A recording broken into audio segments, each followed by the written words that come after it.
hello चिन्तेश्वर आएको यस्तो रमाइलो छ गाइजहरू हेर्नु होला हिलो बाटोको त कुरा नगरौँ होइन बिजोग छ आउसले त्यही दामी छ गाइज होइन बरु जाने कसरी हो यहाँले उक्लिने गएको छ भाइ हाम्रो भाइ चाहिँ उक्लिसक्यो भाइ चाहिँ चर्को छ होइन चर्को भाइ ल न भाइ खानु परेन त्यो भाइ पोतार्छ बिस्तारै गर अलिक बिस्तारै ल ल ताना ताना मलाई त भाइले तान्दैछ होइन म त औषधि खान जाँदैछु होइन गाइजी हाल त्यस्तो छ त्यहाँ ऊ त्यताबाट आउने बाटो राम्रो रहेछ अब के दुःख गर्छौ लु लु खिच्ची छोड त सक्दैन उ तान्न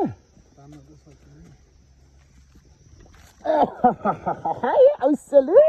हेर केटा हो कति धेरै औसेलु थाहा खाइरहेन औसेलु भनेको के हो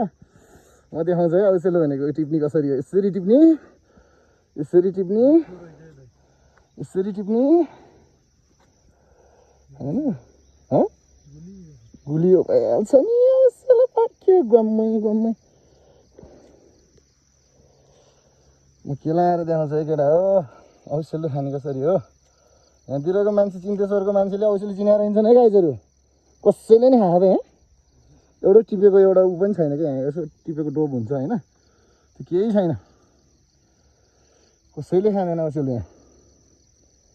हामीले मात्रै है यस्तो गर्ने त्यो खोलेर राख्नु पऱ्यो होइन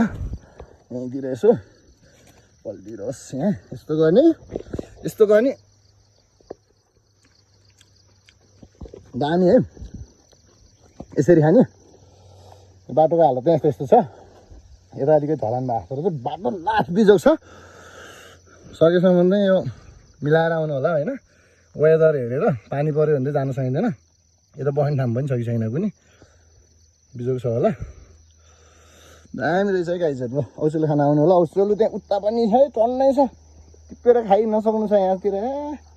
बुस्सुकै हो भैँमा नि छ सानो मान्छे होचो मान्छेहरूलाई भैँमै छ औसेलुलाई भैँमै उठ्नै पर्दैन चराहरूले नि खाँदो रहेछ यतातिर हामीलाई भनेर राखेको होला होइन